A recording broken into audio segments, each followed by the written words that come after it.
SIL's sister falsely claimed I essayed her to win Truth or Dare with her friend. My brother cited why. First story.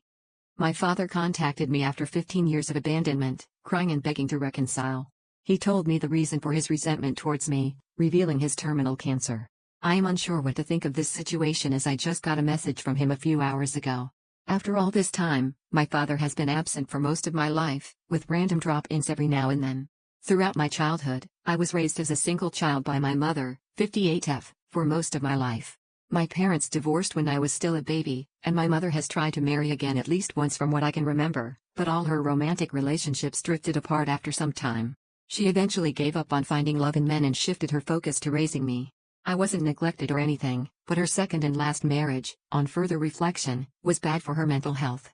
My mother and I were the only ones in each other's immediate family up until I moved out on my own over a year ago. We still keep in contact regularly. To make a long story short, almost every time my father came into my life, it was either because he wanted something or to give my mom a hard time. Childhood naivety mostly clouded me on his ulterior motives, but I do recall a few times he hurt me emotionally. Keep in mind that I had to talk with my mom to get the rest of the story. When I was in 5th grade, my father sent some furniture to our apartment, stating that he wanted to try living together again. I can't remember why my mom agreed to it or fathom the reason. We did not hear from him for several months from the time we received his stuff, but I recall one day the police being called to our place. My father was with him, accusing my mom of keeping his stuff from him. I don't know what his plan was, but it ended up backfiring on my father, with the police telling him to collect his stuff and get off the premises before he got arrested. I peeked out the front door where my mom was standing, and my father requested the police speak with me. I asked him why he was doing this, but I don't recall him giving an answer. I ended up crying and running up to my room. He continued to collect his stuff and drove off. Another time is after Hurricane Katrina. I was 14 at the time. My father was stationed in the Army in Mississippi, but while we were in the next state over, we lost contact for some weeks. My mom got a call from him while we were driving somewhere. I was talking to him about being able to visit again at some point, but he got serious all of a sudden and said he did not want any contact from me while I still had a relationship with my mother. I actually ended up subconsciously repressing this memory because it was emotionally devastating to me, mostly the exact wording he said. As I started getting upset over the phone, my mom immediately grabbed the phone and started verbally grinding into him over what he said to me. I vividly remember her yelling at him, "How dare you call her a burden? How dare you?" With that, she half-tossed the phone back to me, and my father immediately ended the call. Subsequent events involving my father popping up out of the blue ended with disappointment and eventually turned into underlying resentment towards him. My mom shared some secret emails he sent, calling her derogatory things like fat and calling me a mindless puppy. After I turned 17, he sent me a birthday card saying he is glad he no longer has to pay child support anymore. It took me a while to realize that some people are just toxic and should be cut out of one's life. My resentment still remained, and it fed on my mental health for a while. In my mid-20s, I got a Facebook message from him wanting to talk again. After mulling it over, I ended up unloading all my anger at him over Messenger. All the disappointment spilled out of me like a waterfall as I sent message after message, airing out every grievance against him. At the end of it all, I ended up saying that I don't know what kind of man he is now, but I forgive the man he was. This was more for myself than anything else, as I was tired of carrying the emotional baggage. After my outburst, we did not message each other for about 2 years. Any correspondence from him was just wishing me a happy birthday every year. I spent that time feeling lighter and trying to mentally heal. For some reason, I did not block him on Facebook. He rarely posted anyway, but I knew he got married again and had kids. I was his first child. In the current situation, I just got a message saying he is visiting my state in the next 2 days and would like to meet for lunch or dinner. I am again thinking of all the things he did in the past, and the resentment is coming back but not as strong as it used to be. Part of me wants to see him again just to see what he has been up to since I last saw him in person, like I still need more closure. Another part is saying that I shouldn't try, as it would just degrade my mental health back to square one. Another part of me wants to meet him in person and yell at him all the things I said over Facebook all over again. I think what I am asking is if I should meet with him again just to get his side of the story. He said one day he would tell the whole story of why he fell out with my mom. Maybe I'm still holding onto that tiny grain of futile hope that he might actually keep a promise. I only have my mom's side of the story, and it could be biased for all I know. My better judgment is telling me to just decline his offer and maybe propose a video chat instead. I'm probably not mentally stable enough to handle a physical meeting, especially since I have worked the days he's visiting. I work nights. It's been about 15 years or more. Shouldn't I be over it by now? I guess I just need an outside perspective on this. Update.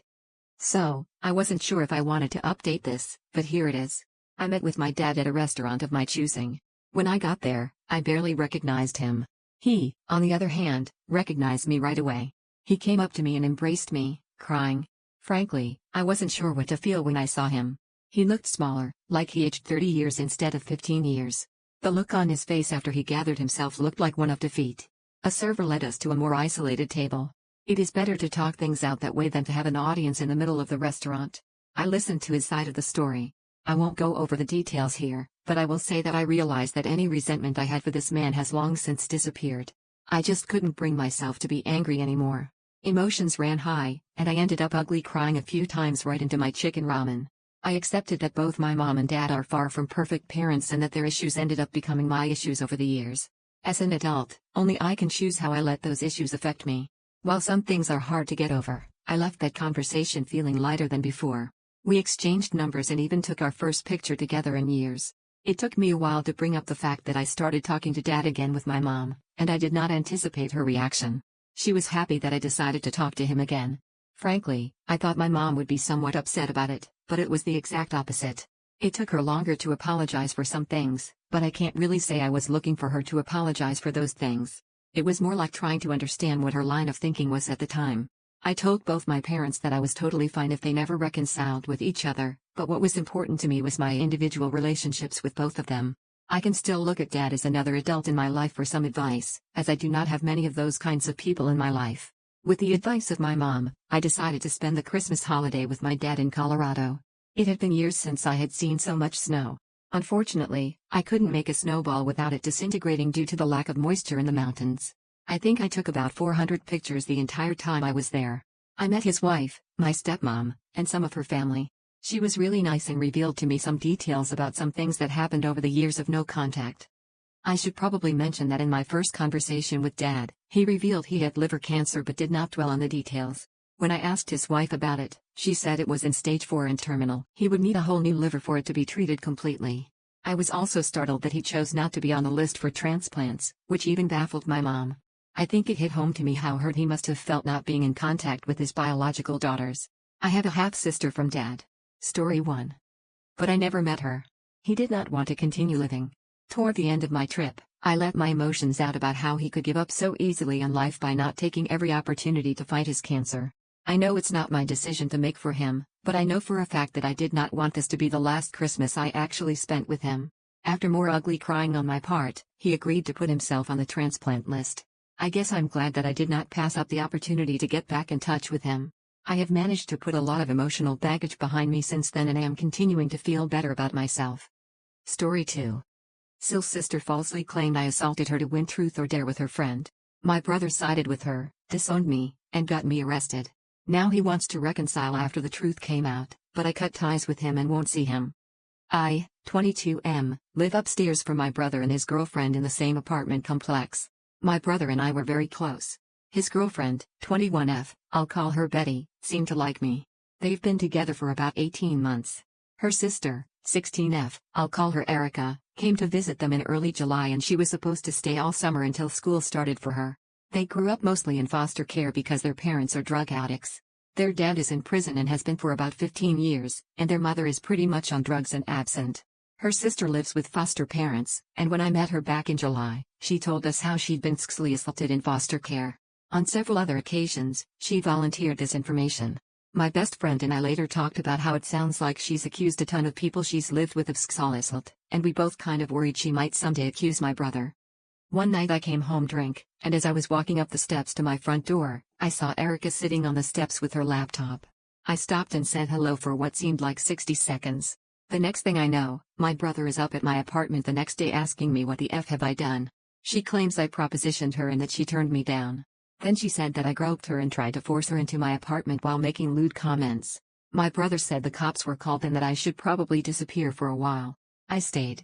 I was kind of dazed and confused about the whole thing, but I waited for the cops and was arrested that evening. My brother said that I was no longer welcome at his place and that he believed Erica. He said that maybe I was too drunk to remember what I'd done. I was arrested and some detectives interviewed me in jail. I spoke to them because I felt I had nothing to hide, but my attorney later admonished me for giving a statement at all. One of the detectives, a lady, really genuinely believed my statement. I found out later that she went as far as to come to my workplace to speak with my boss to tell him to stick with me, not fire me, and that she would do all she could to prove my innocence. All this while I was in jail because I didn't have bail money, $100,000. There are cameras all over the apartment complex, and thank God that one of them points towards the steps leading to my front door. I'm in the hole for about $7,000 in attorney fees, only to find that the video shows me walking up the steps, talking to Erica for 7 seconds, then walking into my apartment. I had told the detectives that I spoke to her for about 45 seconds to 1 minute because that's how I remembered it. There is no audio available. The video shows Erica stayed on her laptop for about 3 minutes and then walked up the steps, knocked on my door, and then went halfway down the steps and got back on her laptop for about half an hour. Then she went into my brother's apartment for the rest of the night. She chatted with her friend most of the night, and in her chat logs, she mentions that I came home drunk, said hello, and walked into my apartment. Her chat friend dared her to knock on my door, and she did, but I was passed out by then and didn't answer. My lease is up in December, so I can't move out until then. I've mostly been staying at my sister's house now to stay away from my brother and his girlfriend. When I do see him, he always kisses my ass, telling me how sorry he is for accusing me. He even admitted that Erica accused him of always looking at her ass to his girlfriend, so he says he should have known that the accusation against me was false as well. I spent 8 days in jail and my brother stood by Erica the whole time. My sister wanted to put up her house to bail me out, but I asked her not to because I found out she would lose a 10% deposit if she did that. So instead, she lent me the money to hire an attorney. She never doubted me and neither did my brother-in-law or my friends. My brother insists that I should sit down with him and his girlfriend so they can apologize. I just want them out of my life. I kind of feel betrayed by my brother, and I've so far cut him out of my life. I don't know if I'll ever get over this. Edit. I just want to clarify something. I never lived with my brother. I lived in my own apartment upstairs from theirs. My lease is my own in my own apartment, and when he said I wasn't welcome at his house anymore, he meant that I shouldn't come over to visit like I often did. He was saying if they don't arrest you or you get out on bail, don't come over to my place. Also, the cops were supposedly told the cameras didn't work at first, which I had been told a year ago by the manager as well. The cops say they didn't find out that that particular camera was working and recording and that the footage was available in an online database until 5 days after my arrest. But then it took them 36 hours to review the video, which really frustrates me. But my attorney says that that's not a really long time. It's apparently normal for them to take so long to review video footage. I think I could have done it in 36 minutes, but that's just me. TLDR, my brother stood by my accuser, and now I never want to speak to him again, even though he keeps apologizing. Relevant comments. Arabi, this doesn't make any sense. Even if they seized her laptop, they would have been required to do a forensic analysis of it, which requires imaging the hard drive, which requires waiting ages for it to make its way through the police system. Which means there is no chance in hell they had those chat logs if they were even saved on the hard drive and not on Facebook or something. When all this was going down, why would they even inform your attorney about the chat logs a week later? Had the charges not been dismissed by then, or were you just released pending trial and they decided a week later to dismiss the charges? OP, I was released without having to put up any money as soon as the video surfaced, but they didn't officially drop the charges until a month later at my next court appearance. Well, I wasn't there for that one. The judge had anticipated that the prosecutor would drop the charges, so I wasn't required to appear. So my attorney told me to go to lunch while he went and appeared on my behalf. As far as the laptop, they didn't have to send the computer to some lab for analysis right away. Erica had her own attorney that I heard had been provided by the state, but I don't know. The cops and or prosecutors, along with forensic experts, got passwords to emails and chats from Erica's attorney. Also, at this point, Erica's attorney handed over contact information to her friend, the one she chatted with that night, and she backed away from most of her accusations but not all through her attorney. Ripped away. I'm sorry, it just doesn't make sense to me that they would even arrest you for that, much less hold you for 8 days. I'm not calling you a liar or even doubting you, but I can't help but wonder if there is more to this story than you let on. Just to be clear, they arrested you and put you in jail based solely on her word? OP, also, just to add something, they didn't even check her laptop until they took me to court on Tuesday and my attorney requested the laptop so he could get a forensic expert to check it. The prosecutor kind of put up a fight about that, and the judge sided with the prosecutor. But according to my attorney, the prosecutor had realized in court that there had been sloppy police work done. He knew the judge would never give us the laptop, but he just wanted it to become part of the evidence so he would eventually have access to it. My attorney thought maybe she was on Facebook or emailing somebody and she would say something to contradict her account of what happened. All of that turned out to be right.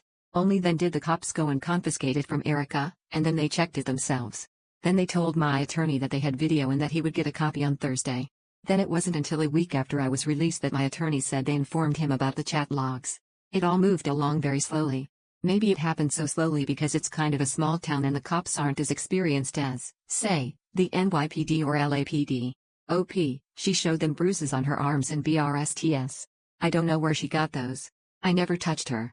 But yes, they just arrested me on Friday night, took me to court on Tuesday morning, and on Wednesday afternoon, my attorney said the cameras worked but that the footage would be reviewed over and over again and that I likely wouldn't be released until sometime Thursday night if the video backed up my story. But I wasn't released until Friday morning. Adamus, any updates?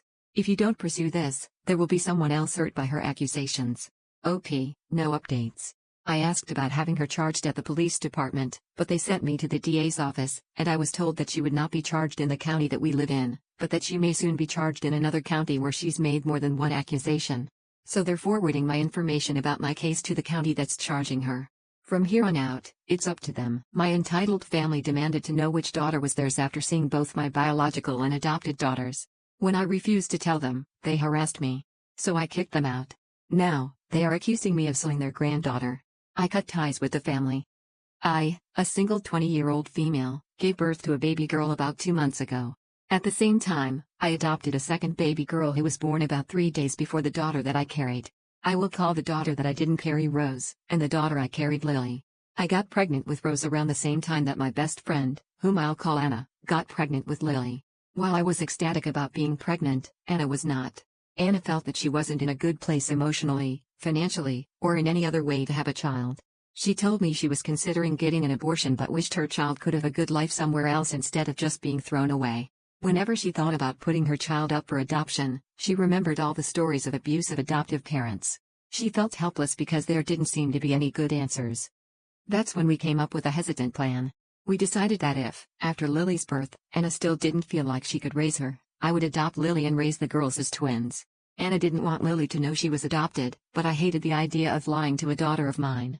We decided that once Lily was old enough to understand, I would explain that she was adopted. If Anna felt ready at that point, we would tell Lily that Anna was her biological mom. If not, we would say that her mother wasn't ready for her to know who she was. This way, Lily could live her life, Anna wouldn't need to worry about her because she could check on her at any time, and Anna could continue working on getting her life in order. I chose not to have any of my family in the room during the birth because I wasn't comfortable with them seeing me like that, and Anna was fighting with her family at the time. So, Anna and I were the only ones in the room for each other during the births. After Lily was born, Anna still wanted me to adopt her and said she wanted to be in her life more than she originally thought. We decided she would be the godmother of both girls and that I would be their mother. When it was time for us to go home, I organized a get-together for my family to meet both of my daughters. We went forward with the adoption. As soon as my grandmother met my babies, she asked me which one was my daughter.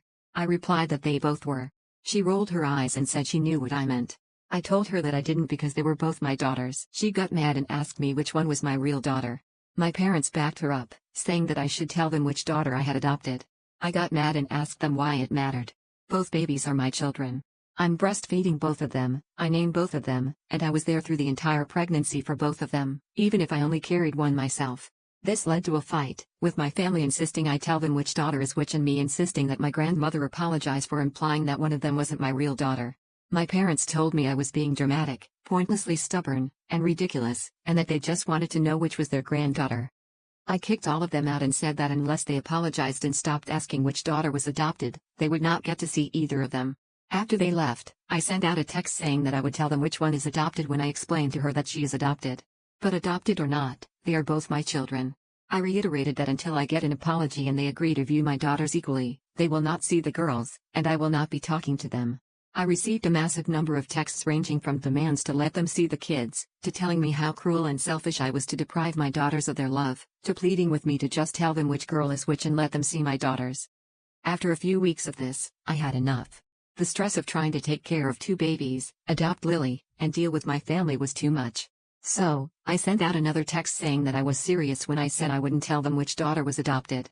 I then told them that I couldn't take their constant texts anymore and anyone who texted me something that didn't start with an apology was getting blocked. Most of my family realized I wouldn't back down and stop texting. I did have to block my brother, who sent me 2 paragraphs about why I should just give our parents and grandparents what they want because it isn't worth the fight. I also had to block my mom, who texted me to tell me that no one was going to help me take care of the children until I told them the truth about my real daughter. Anna agrees with me that they shouldn't care which one is adopted and says she wishes my family didn't even know that one girl was adopted. Yesterday, both babies were crying. Lily needed a diaper change, and Rose was hungry. I realized my mom was right. I can't be in both places at once, and I can't take care of them by myself. Luckily, Anna was there and was able to take care of them both and get them settled, because I broke down sobbing and was completely useless. Now I'm starting to wonder if I am a bad mother for not letting my daughters see their family and if I have chosen the wrong hill to die on. P.S. Anna was able to cheer me up. We cuddled together with the babies on the sofa, ate ice cream and chocolate most of the night. She is also the one who convinced me to write this post because she is obsessed with Reddit.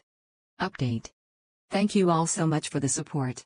I was shocked when I saw how many people had commented because I honestly expected to find maybe 3 or 4. I tried to read through the comments quickly and I want to answer a few things that I saw multiple people say. Everyone knows that Anna is pregnant and that one of them is her biological child. Anna and I do look pretty similar on a basic level. We both have similar colors of brown hair, dark brown eyes, and are both white. I am a little darker than Anna, she is fair-skinned, and I always look like I have a tan. We also both got pregnant by white guys.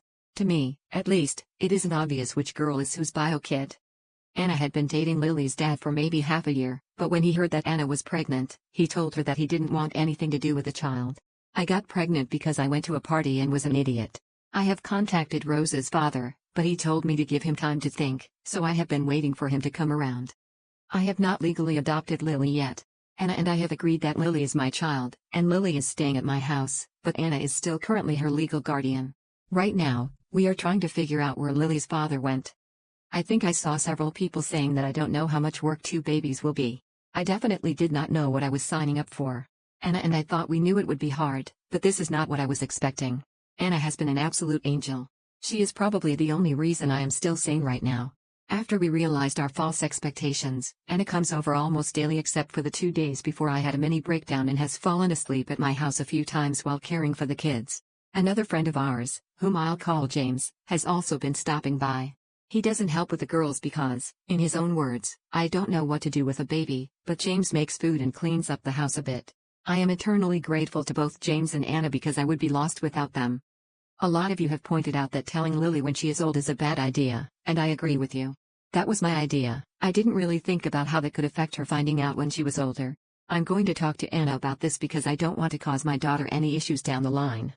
Thank you for watching the video. If you are interested in listening to these kinds of stories, we've got more in store for you.